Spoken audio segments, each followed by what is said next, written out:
issue that inflames passions. That's not surprising. There are few things that are more important to us as a society than who gets to come here and call our country home. Who gets the That's a big deal. When we talk about that in the abstract, it's easy sometimes for the discussion to take on a feeling of us versus them. And when that happens, a lot of folks forget that most of us used to be them. We forget that.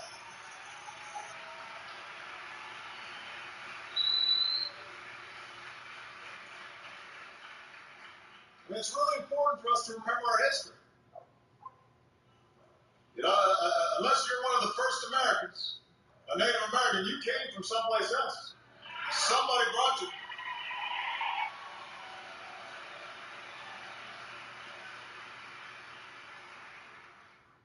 The Irish, who left behind a land of famine.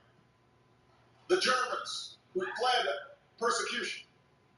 The Scandinavians, who arrived eager to pioneer out west.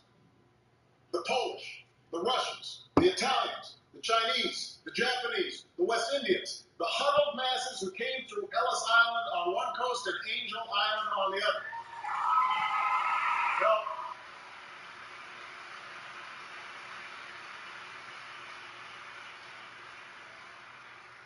all those folks, before they were us, they were them. And when each new wave of immigrants arrived, they faced resistance from those who were already here. They faced hardship. They faced racism. They faced ridicule.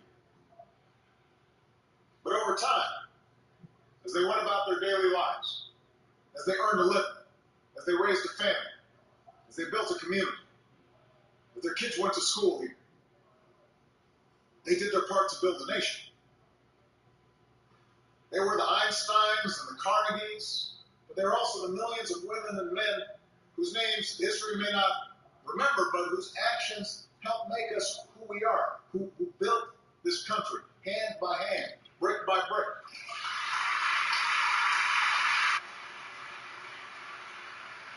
They weren't white people. They all came here knowing that what makes somebody an American is not just blood or birth, but allegiance to our founding principles and the faith in the idea that anyone from anywhere can write the next. I am pledging allegiance to shit, to nobody. That's so true today. Transparency means the world to me. With freelancers on Upwork, I can read the reviews, I can look.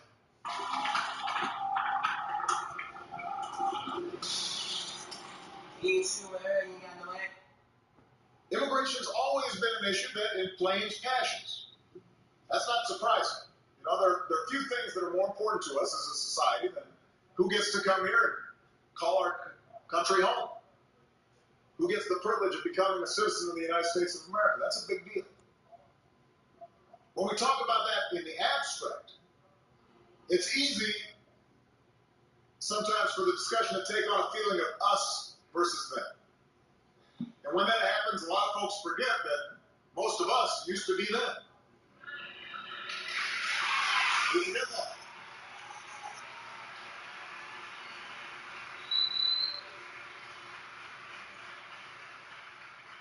And it's really important for us to remember our history.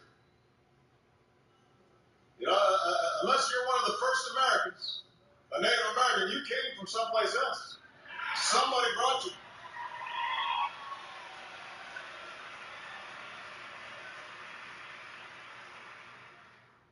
The Irish, who left behind a land of famine. The Germans, who fled persecution. The Scandinavians, who arrived eager to pioneer out west. The Polish, the Russians, the Italians, the Chinese, the Japanese, the West Indians, the huddled masses who came through Ellis Island on one coast and Angel Island on the other. Well,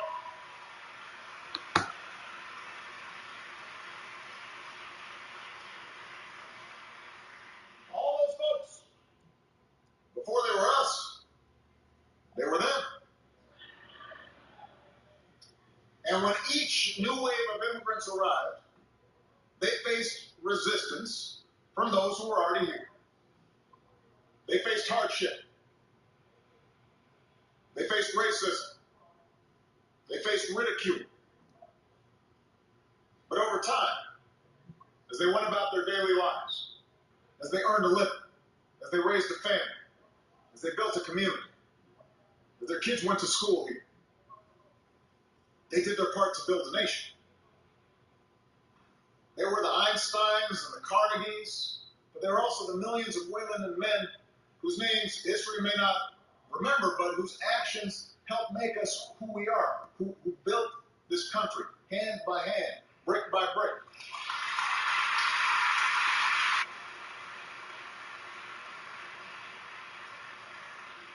They all came here knowing that what makes somebody an American is not just blood or birth, but allegiance to our founding principles and the faith in the idea that anyone from anywhere can write the next great chapter of our story. And that's still true today. Immigration's always been an issue that inflames passions. That's not surprising. There are few things that are more important to us as a society than who gets to come here and call our country home. Who gets the privilege of becoming a citizen of the United States of America. That's a big deal. When we talk about that in the abstract, it's easy sometimes for the discussion to take on a feeling of us versus them. And when that happens, a lot of folks forget that most of us used to be them. You hear that?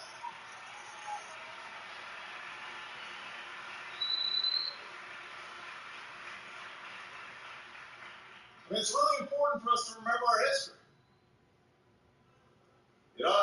Unless you're one of the first Americans, a Native American, you came from someplace else.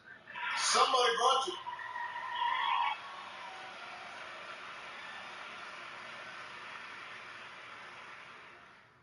The Irish, who left behind a land of famine. The Germans, who fled. The Scandinavians, who arrived eager to pioneer out west. The Polish, the Russians, the Italians, the Chinese, the Japanese, the West Indians, the huddled masses who came through Ellis Island on one coast and Angel Island on the other.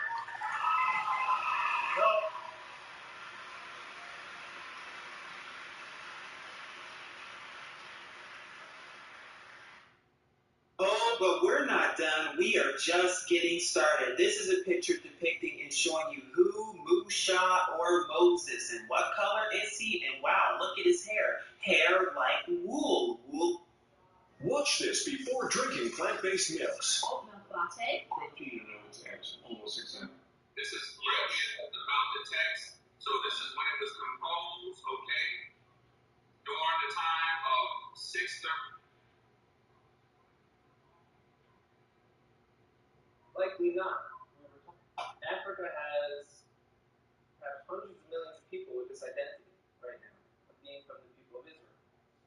Does that mean there are 10 tribes?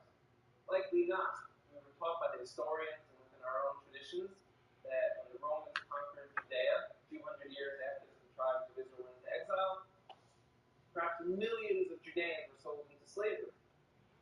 Into Africa, into Rome, deep into Africa. And if you look now, you're seeing people who are most likely the descendants of those slaves who kept true. I like to bring up a few specific examples.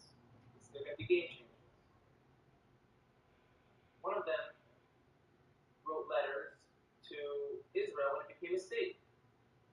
And they said, we're Israelites out in Africa. And everyone laughed at them. And they said, African Israelites. These people are just trying to jump on the first world country bandwagon. They're living in a third world country. They got nothing. We come to Israel. We got innovation, technology. So they're trying to get on this train because there's such a thing called the right of return. All descendants of the Jewish people from around the world were able to move to Israel. So they said we were also. And everyone kind of laughed at them, like I said. And a few people took it serious and went out there and started studying them, learned about their culture.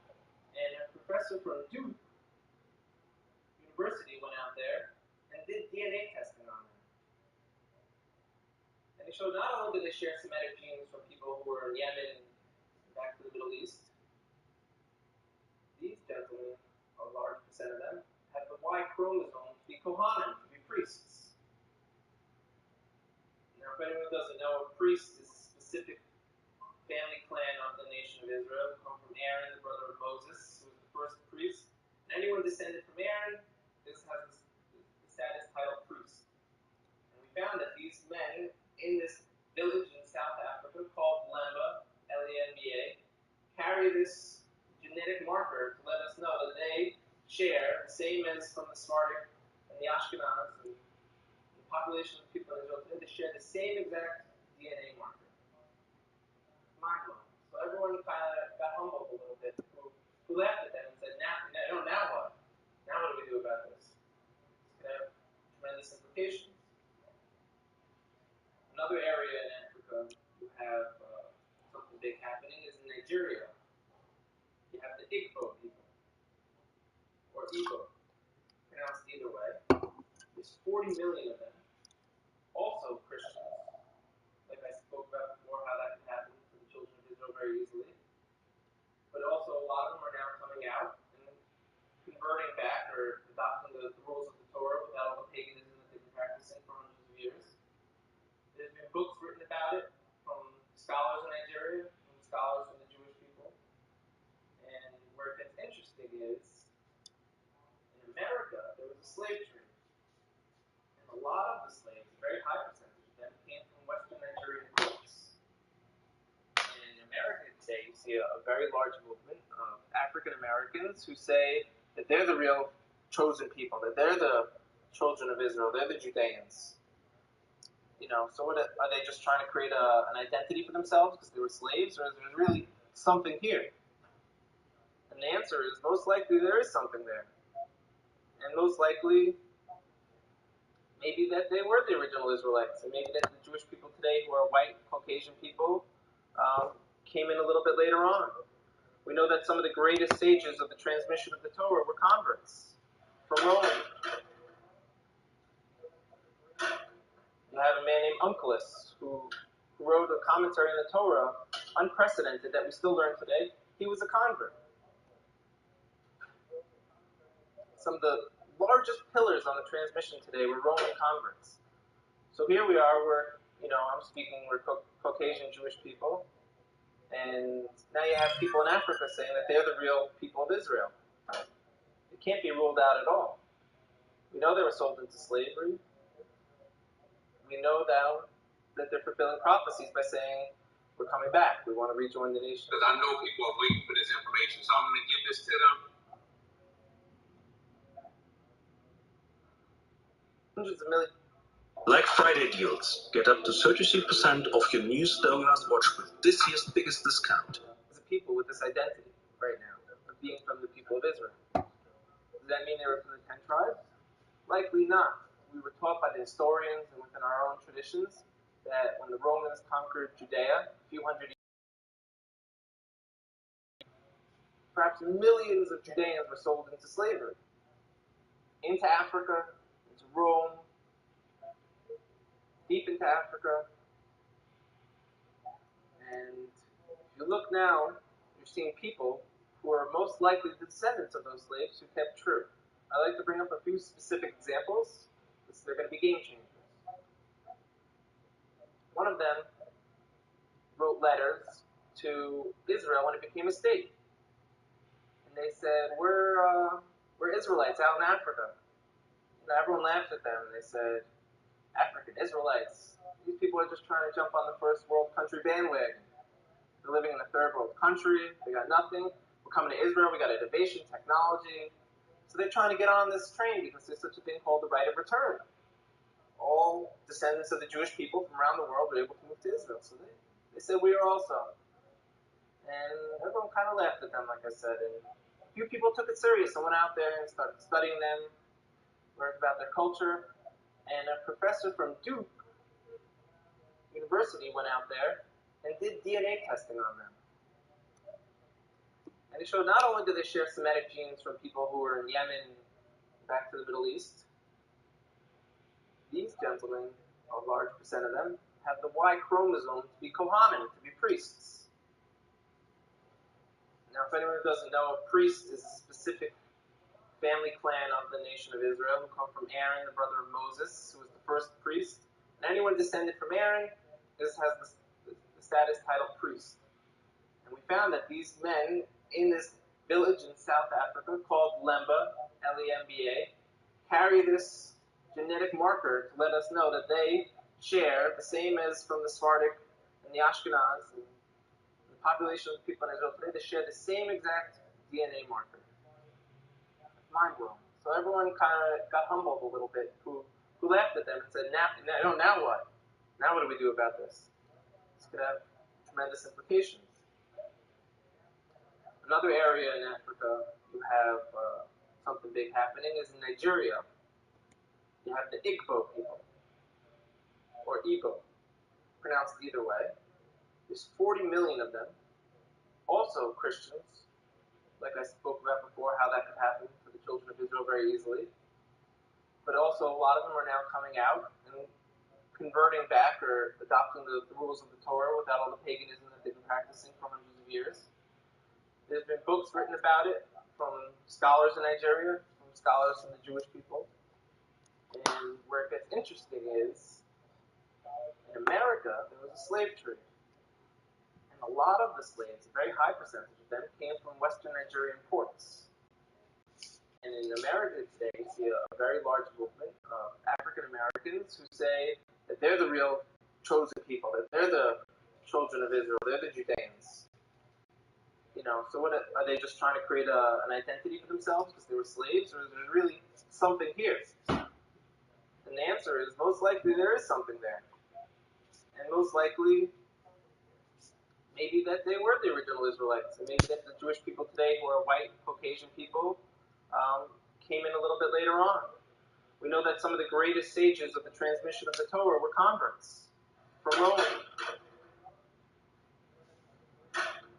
You have a man named Onkelos, who wrote a commentary on the Torah, unprecedented, that we still learn today. He was a convert. Some of the largest pillars on the transmission today were Roman converts. So here we are, we're Caucasian Jewish people, and now you have people in Africa saying that they're the real people of Israel. It can't be ruled out at all. We know they were sold into slavery. We know now that they're fulfilling prophecies by saying, we're coming back, we want to rejoin the nation. Because I know people are waiting for this information, so I'm going to get this to them. This is right here about the text. So this is when it was composed, okay, during the time of 630 C and 1030 CE. Okay, this is the history, this is how old it goes back. And this is what the Jewish people use today, all right? So now we're going to go to Perkei Rabbi Eliezer. Rabbi Eliezer is one of their most revered rabbis in the Talmudic literature, okay? All right, so we're going to go to, context, chapter 24, okay? So chapter 24. So again, remember, Sefaria, Perkei, the Rabbi Eliezer, chapter 24. We're going to go to chapter 24, and it talks about Nimrod in the Tower of Babel. Nimrod in the Tower of Babel. We're going to read it in English first, and then I'm going to read it for y'all in Hebrew. I'm going to enlarge it. Okay, Brother Logic, can you start to read, please? Again, the Rabbi Eliezer, Perkei, Rabbi Eliezer, paragraph for section 24, Nimrod in the Tower of Babel. Write this down, family. Write it down. Hey, important. Nimrod in the Tower of Babel. Noah brought his sons and his grandsons, and he blessed them with their several settlements, and he gave them as an inheritance all the earth. He especially blessed Shem and his sons. He especially blessed Shem. Now this is about who we are.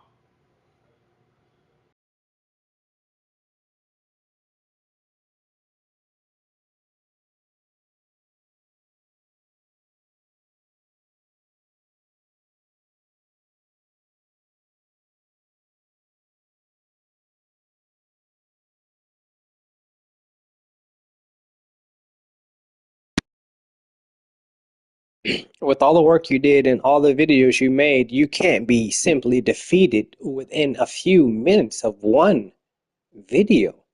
Can you, white man?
So, if there's scholars in the world telling you that the Bible is Black history, what the fuck do we got?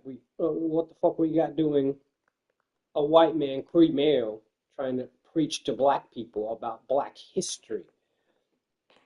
Like he's not getting any laws passed. He's not getting anything signed. Um, all he's doing is collecting fucking free money from ignorant motherfuckers who's watching his videos. While he's married to a nigger. In the kingdom that they stole from black people. Latin America is Black America, redesignated Latin America by Latins who stole it. Doesn't he make videos about black Native Americans? Well, where does he fit in that picture? Isn't he just the same ethnic group of those who stole the country and renamed it Latin America? Yet he's married to a chocolate girl, preaching to chocolate people. I tell him, whether the deity be chocolate or not, you were never called of his people's name. You are of the people who took from his people's name and redesignated yourselves.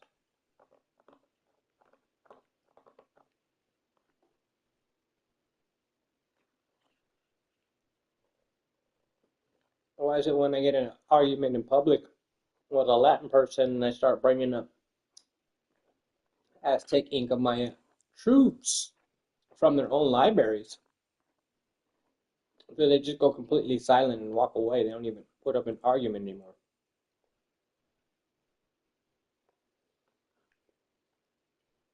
It's because, like the artist Usher said in his song that's even titled, Truth Hurts. Now, if every black person, what's called black, were to wake up and realize who the fuck they are and who the fuck they are not, do you think Kurimeo would still be making money off of ignorant people?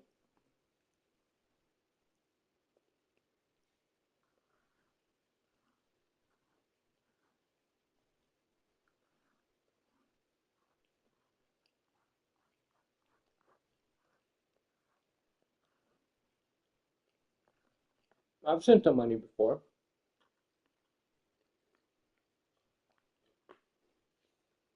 I wanted to say,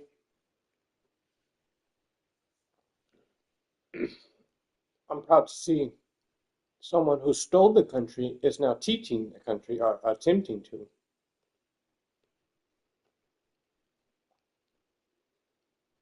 But at the same time, this person who's a descendant of those who stole the country is married to one of the citizens who probably doesn't even know they are part of this country. Because when you watch Kurimeo, all he's doing is slandering the Bible, getting offended when he has to mention it, because it's the only thing that's leading to the exact same truth.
So I just battled my way up to first place. When this season started, I was in first place, but I didn't play for the season for 3, 4, 5 days. And then when I checked today, just moments ago, I see that they kicked me from first place all the way down to 48th place of 5,000. And it's like, I don't care. When it's the last day, when they're really going to name the champion, regardless of how many wins or how much time you spent in the champion section, when the time stops, whoever is champion, and that's it. So typically, I don't go into battle fighting every day to maintain my position as first place. It's like if I've been in first place and everyone fought to get me out of first place, they already know I'm a fucking champion, so I don't have to prove it every goddamn day by fighting to remain in first place. It's like, you can put me to the last place, which is 5,000th place, and I will just calculate how many days, how many hours, how many minutes or how many battles I need to get back to first place. I'll calculate it precisely for the last day of battle when the champion is crowned, and I'll fight my way all the way up. Now, lately there's been some, because the servers merged, so now we have a lot more people playing on one server. So when the servers merged, before the servers merged, I was number 2 out of 100, because it's like no matter how many people is on the server, they're only going to rate 100 for being in the top rank for achievements. So for achievements in the game, I was ranked right before, it was maybe minutes or an hour before the server switched over to being all-American server. So it's basically all of America is on one server, instead of broken up by basically counties and zip codes. It was a smaller group of people that I would come up against every day. And even though I came in last and, months ago, I worked my way all the way up to second place. Like, there was a woman in third place, or I think it's a woman. The name of the person is Queen B4. And so I took a screenshot of me being in third place right under Queen B4. And it was a respectable name. It's like someone who's in the higher ranks that I don't see that often, but I see their name pop up now and then, and it's commanding respect. And so when I seen it, I took my time before I went against that person, and then boom, I took their position as second place in the list of achievements. And there was just one person above me, and of course, this guy, one of his titles is 666. And so he's been playing, some of these people admitted when I was talking shit to them, they admitted, I've been playing this game at least 3 years before you. And I said, well, there you have it, ladies and gentlemen. These people are admitting they played 3 years this game before me, and I'm already ranked so goddamn high that it's just a few more achievements, and I'm going to be maybe not number 1 because you guys have been playing for 3 years before I even knew the game existed. I'm going to be very high, and it's going to be hard for anyone to catch me. Maybe I can't catch the people in first place because you have 3 years of experience points ahead of me. Now, if there's some random mission that comes about that I can score points to make me equivalent to the people in first place, then yes, I'm going to be first place, and I'm going to stay there. And so oftentimes when you see I'm playing the game, an achievement will pop up on the screen, like you complete an achievement, which boosts your achievement points. then you'll see like 5 people all grouped together and go do some achievement together just to keep me from getting to the highest position.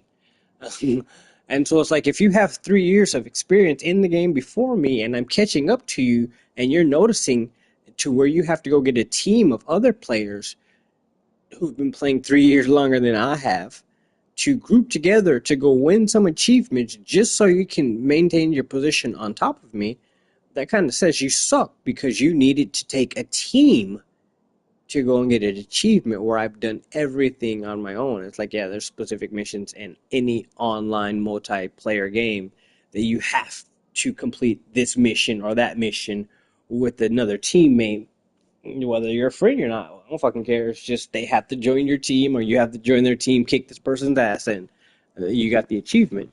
And so oftentimes there's missions in the game where it's just I'll refuse to fucking play because I don't want to play with you. I don't want to say, oh, my victory is accredited to this person for assisting me. No, I would like to be as strong as I possibly can, that I may conquer every fucking task in this game all by myself. I don't want to ever say, oh, I have to give credit to this person for helping me. No, fuck you. Go play your game by yourself. I remember when video games first came out, there was no such thing as online and multiplayer, so you were playing always by yourself. Maybe your friend would come over and plug his controller into your console, and you guys could do teamwork like that. But when's the last time that shit's happened? In the 2000s. People are bitching about PlayStation getting rid of the disk drive. Well, there's more people reporting online that all of these gaming consoles are going to get rid of their disk drive, and you will not own your video game. You will simply rent your video game. And if they ever go out of business, shut down their servers, your game and all the money you put into that game is shut down and lost to you forever. So to each his own.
I don't know if anybody's there, but just in case, this is the sound of coffee being brewed.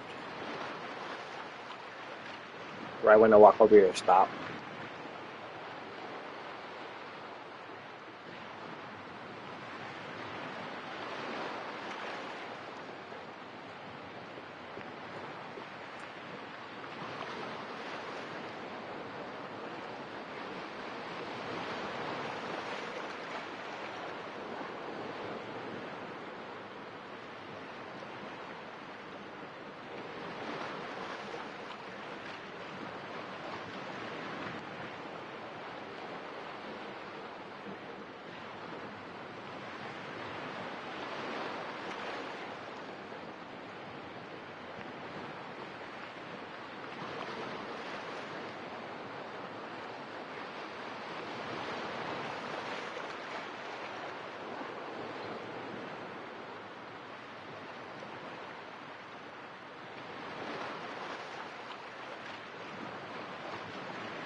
Well, it's gonna be going for a while, but that's what it sounds like when coffee's being brewed and shit.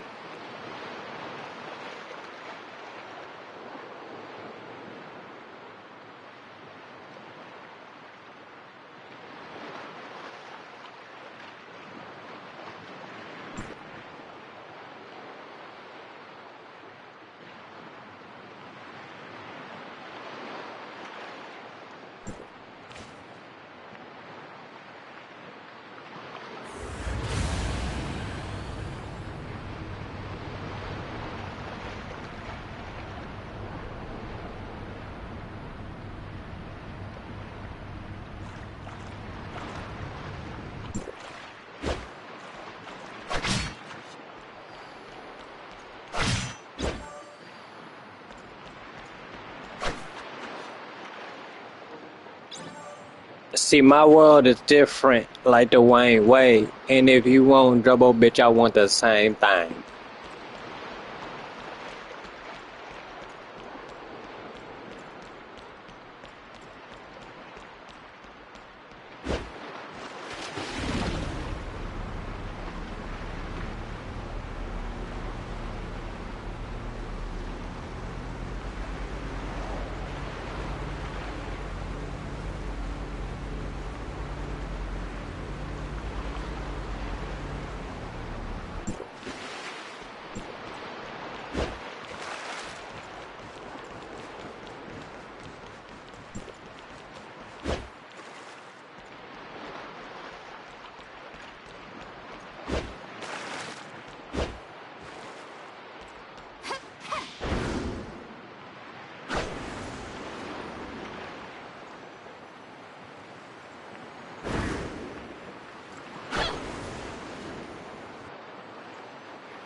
See, my world is different, like Dwayne Wade. And if you want trouble, bitch, I want the same thing.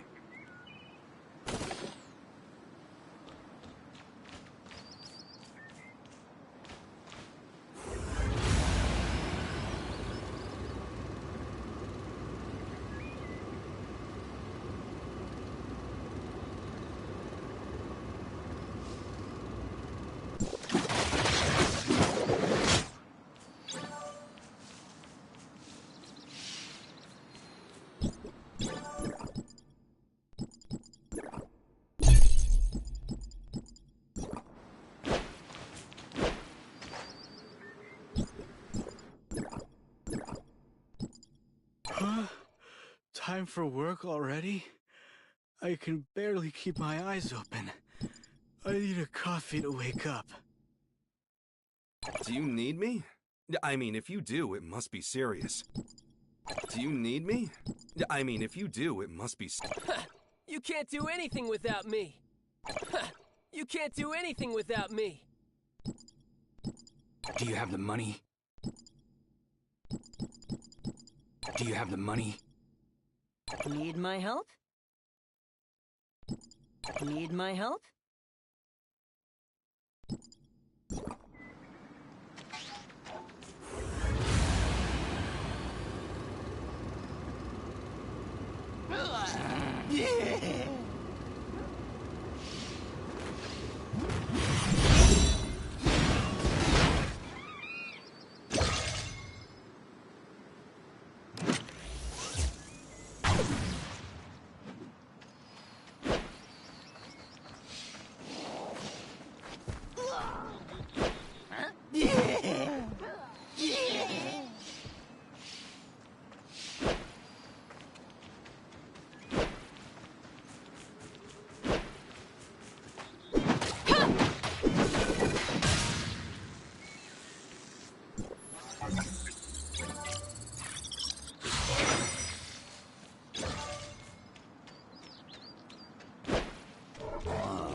Yeah!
See, I can get serious digging your chest. Since we've been rapping, they bulletproof vest. They so concerned with who was the best, and I don't even Think.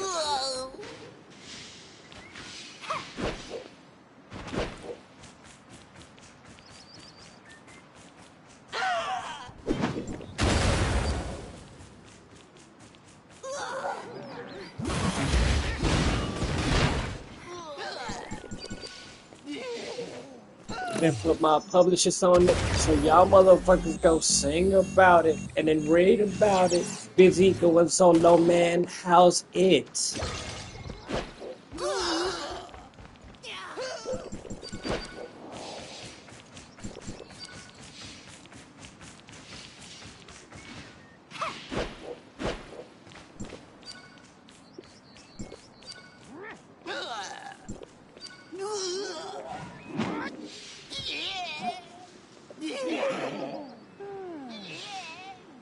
Who can I trust? Where can I turn? When will it all end? I'm suited up.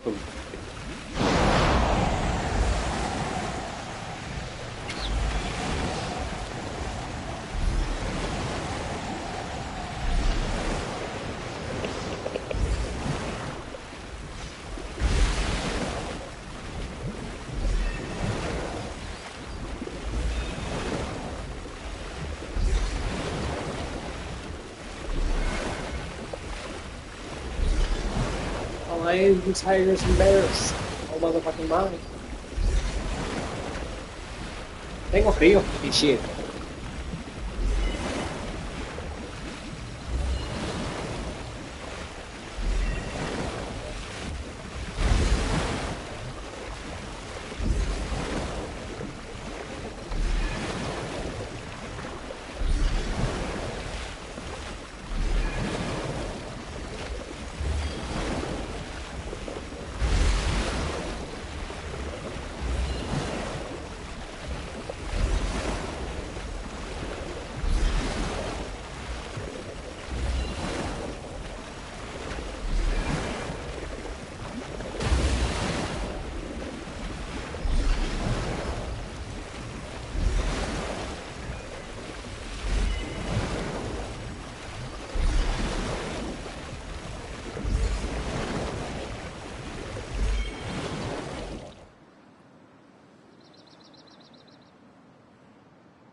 I'm on highway in Friday. You might be trying to get on to you.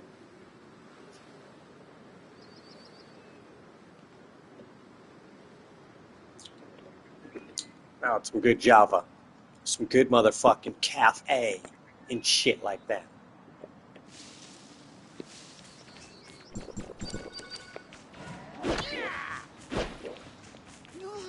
But a niggas in the bed in the follow with the DVD7 because the other man decided to get him. A nigga let the wow, but they want to get him in the minutes when but these niggas on the air like another two pit. Hit him in every minute, put these niggas on the air like another two pit selling murder.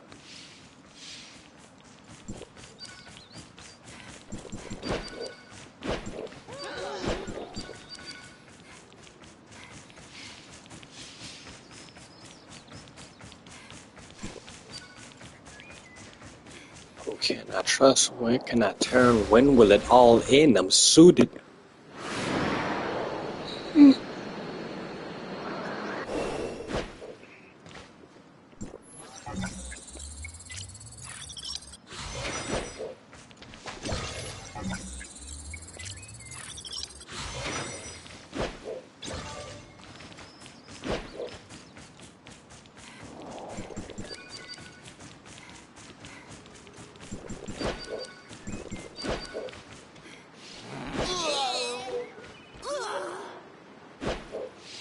Step in the party, dragging the body back. Motherfucker, this ain't no lollygag. When I run up, you get done up and I'll snatch that little bit of hot shit out your head.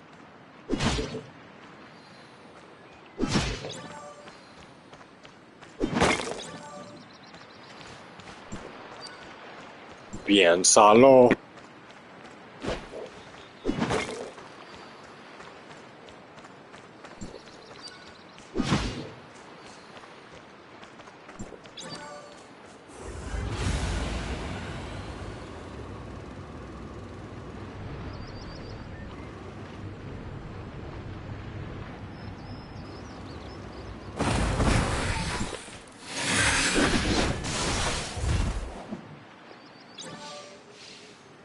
You feel better about yourself, mijo?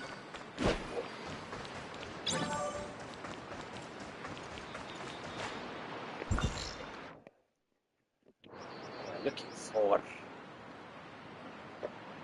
everything's fucking complete.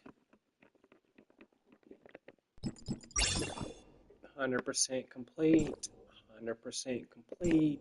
100% complete. 100% complete. 100% complete. Let's go to another world. Let's see what happens. Oh shit. 100% complete.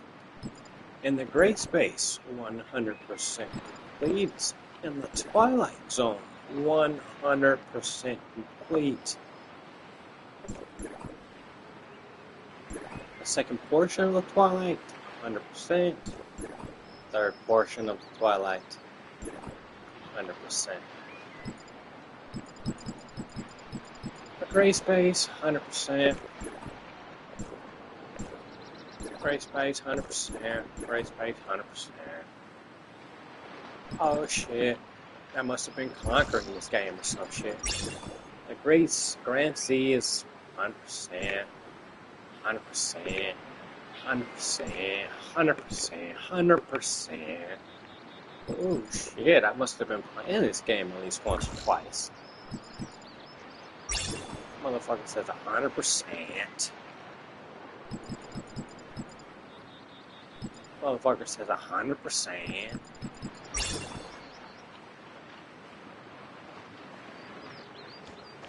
I take hand of me only for money, don't give them a nickel, they show me they color my nigga, my brother was doing it with me until he was chicken and it was a struggle with figuring no time to be sleeping around, to be fucking with brothers, another one bites the dust. Was ist los, wie geht's bei dir? Wie heißen Sie?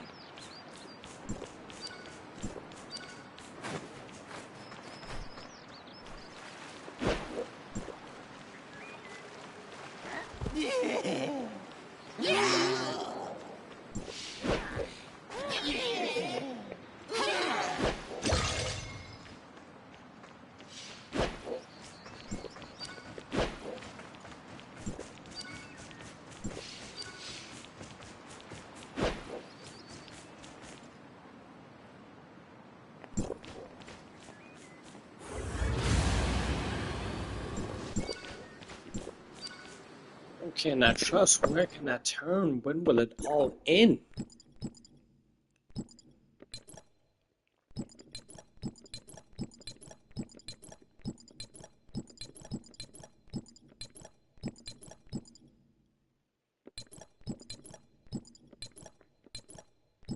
It's on the crap and that came up. Remember that killer, that nigga named Leatherface?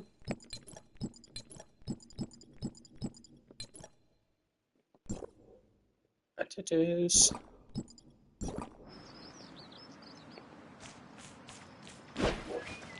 Chestnuts roasting on an open fire. So if I check my position to see if I'm still in first place, I'm probably going to be knocked down. Let me see.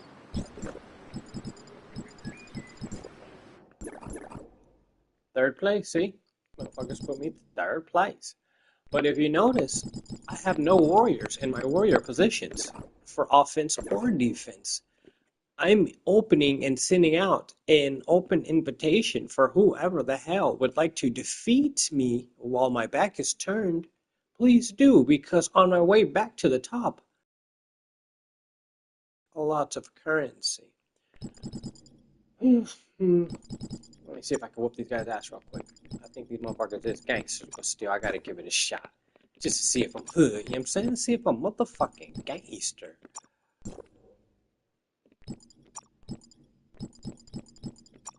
Let's see what happens.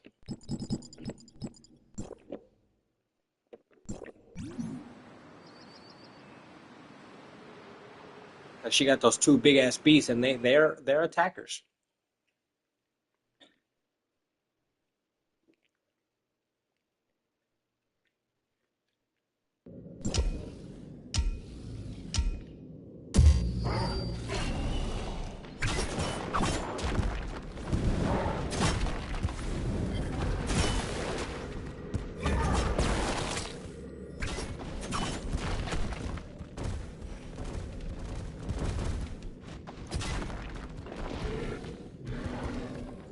They come to me only for money, don't give them a nickel. They show me they color my nigga. My brother was doing it, but me until he was taken in. It was a struggle, one bigger, no time to be sleeping around and be fucking with brothers. Another one bites the dust. So, like moments ago, I was in first place. Then I turned my back to go do other things, even if they're not important things. Then I come back and I'm in third place. So then I look and I see who's in first place. Who put me out of first place into third place? And it's the person named Purgatory. So last season, when we're all battling for first place, when I ended up finishing because I fell asleep, I miscalculated the last match. I calculated like 4 hours early. I won and I was happy. And then I was like, oh shit, that wasn't the time. And then I looked up the time. I was like, oh, I got 4 more hours. I fell asleep waiting for the final battle. And when I woke up, it was maybe like 3 minutes to complete the last battle. And I was so far knocked down because while I was asleep, people were attacking my team and winning. So when I woke up and there was just like 2 to 3 minutes left to make it to first place, I was in like 40 something plays. I made it all the way up to 17th place. And so everyone who I used to play with on the servers before they did the merger of all of the servers coming together, especially this person in third place now, Purgatory, right underneath the one named Angel the Fallen. It's hinting to fallen angels. When the season finished, even though I fell asleep and missed all of the time slots that I was supposed to battle so that I can take my first place position back, I fell asleep, and when I woke up, it was 3 minutes left, and I still ended up whooping all of these people's motherfucking ass. I got to 17th place.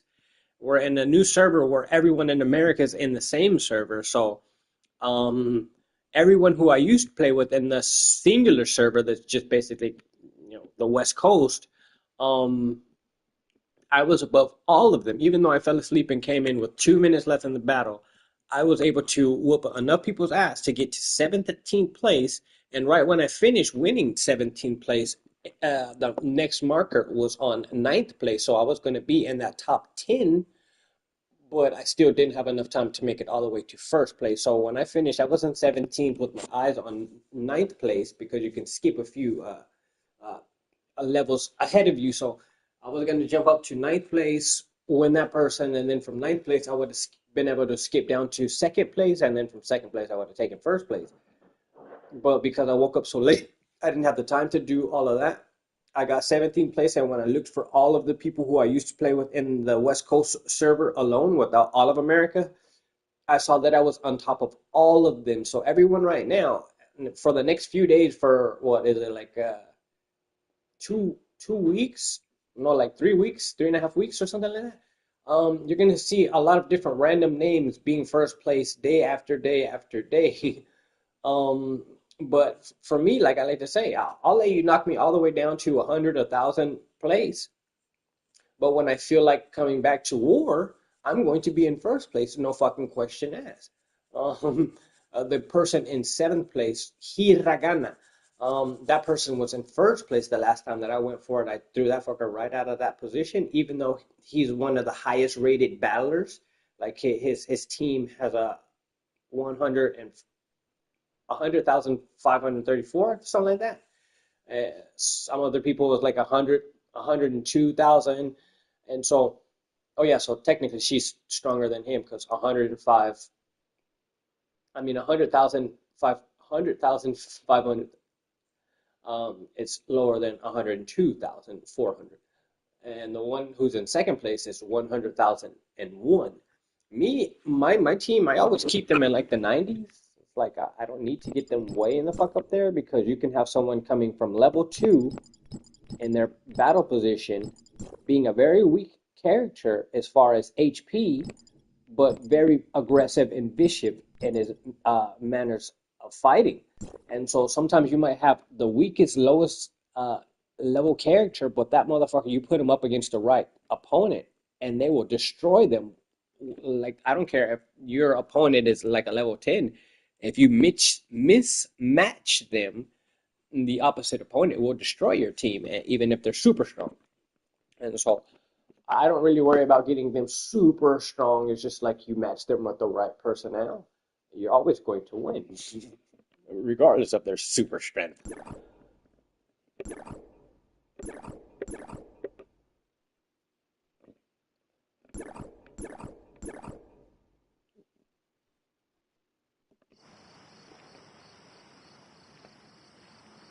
And oftentimes in this game, I'll be like just standing around because no matter which world I go to, all of this shit's done. Friend Zone, 100% complete. Central District, 100% complete. There's other little tiny small missions within these levels, some of them, and the majority of them, there's only 2 in this one. I have 1 complete, and I'm just working on the other. It's just a matter of purchases and finding specific individuals every week to get rewards from them.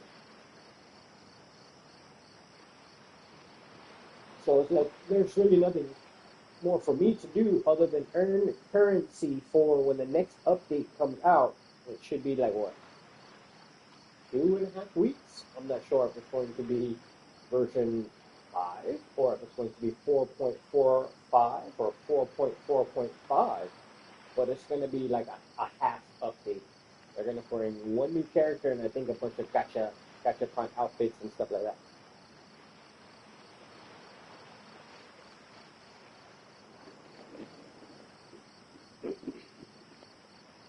Yeah, so there's like really nothing for me to do. Like just try to finish all of the events to show up. Like you see, this is completed. This one, it's one of those missions where you need a whole entire team to beat up these 5 bosses that are very strong. And oftentimes, even though you have a whole team of 8 players, you can't win. So I don't even fuck with it. And plus, at the same time, you have to have other people. And it's like, I don't always like trying to team up with other people. It's like, no, you do your thing, I'll do mine.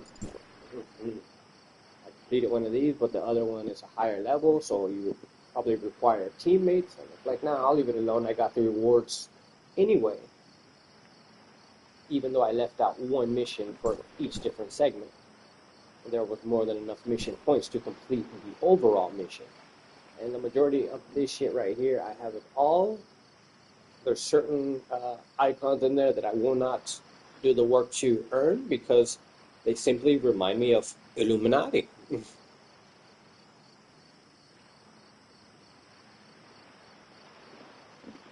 And the more that I say there's certain things in this game that reminds me of Illuminati, then they start to release things concerning magic and witches. Holiday shit, holidays been going on for forever, so I don't know if I can really fault them for that. It's just they're going to take the shot anyway because holidays bring in currency, and you put a whole bunch of holiday shit out there and you give them discounts. Oh yeah, people are going to buy that shit.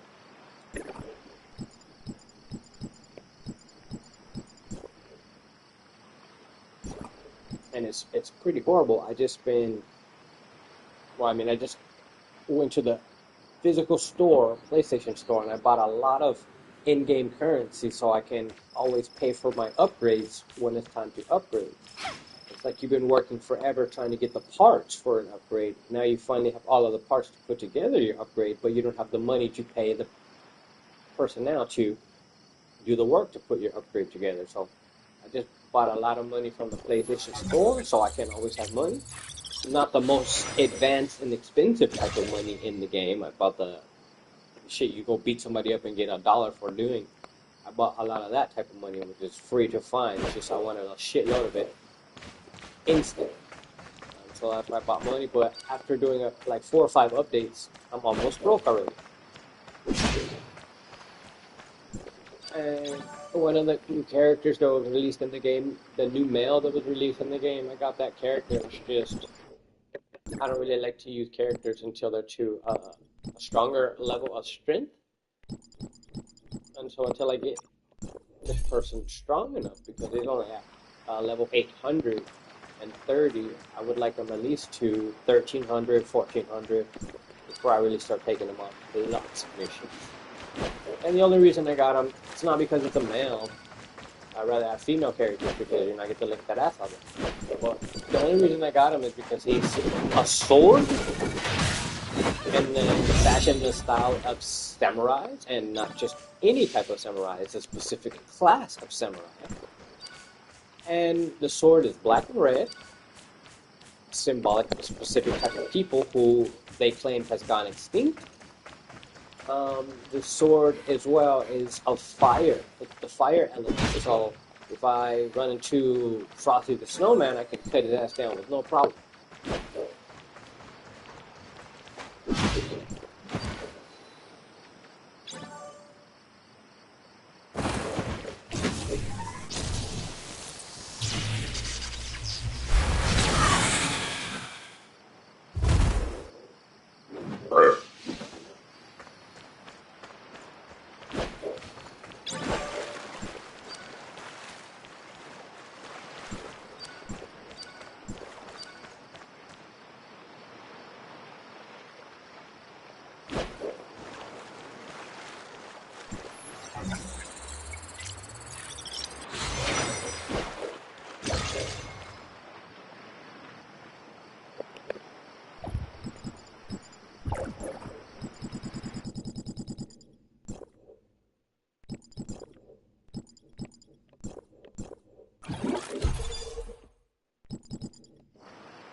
Relax.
And so in a couple that came up, remember that nigga ended up saying, if you want that nigga pick up your pump and bust it.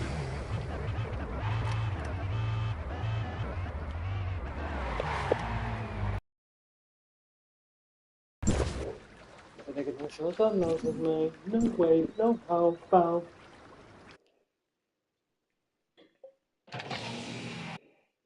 Never did hang with the boneless thugs, the niggas.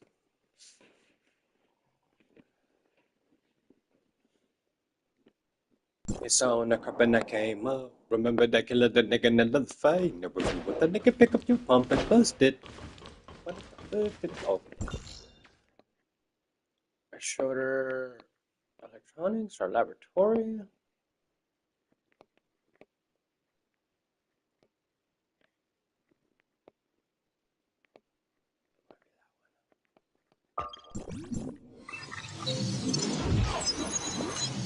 Never taking no shots or losses, man. No way, no how, foul.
It's the end of the world, and still niggas ain't got no satisfaction.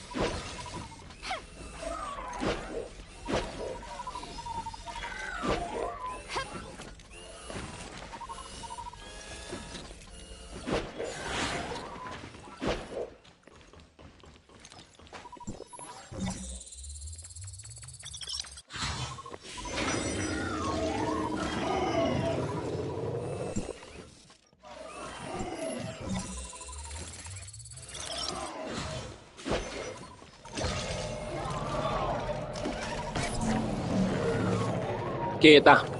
Quieta.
Only motor là sẽ là một tại nó phá, một tại nó phá. Only motor là sẽ là một tại nó phá, một tại nó phá, đất tại nó đá.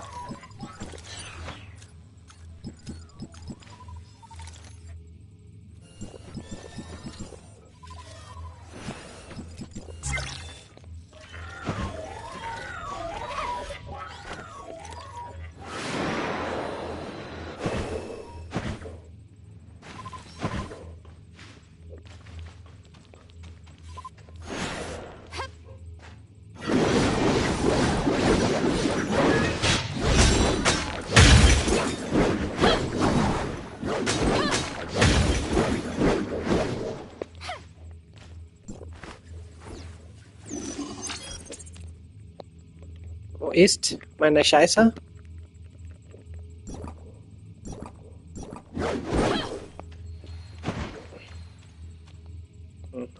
Fuck it.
I don't even know if I should go through the trouble of trying to find this fucking thing when I already have the resources that it's going to give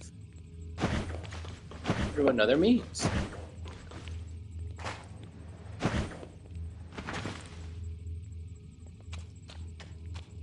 Back into the game.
Keys, but I need some more keys to get the reward. Is there anything that I need to buy?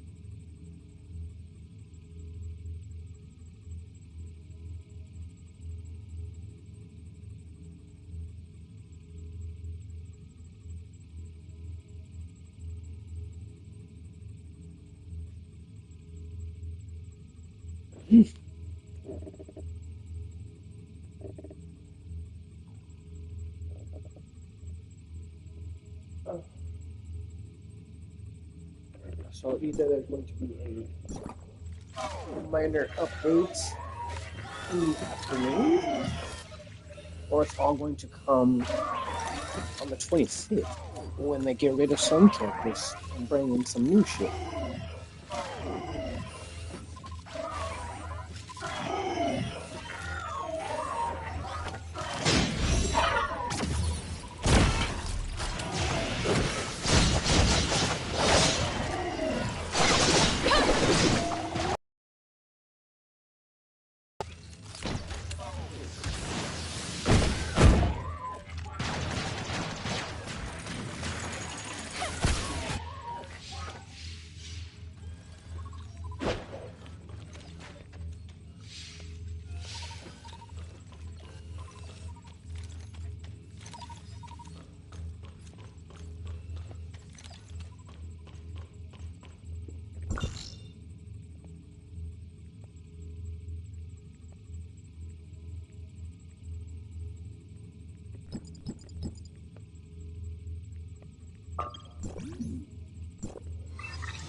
So slicker, I'll be killing my liver. Here with my chastise my mama, demanding respect. I'll get up and strategize, nigga.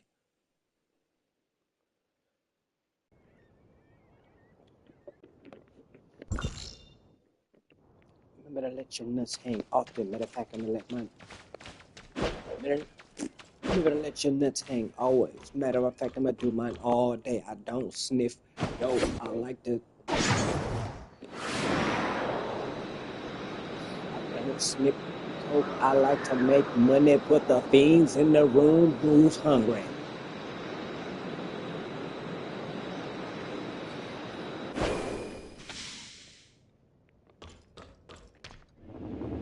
I got it.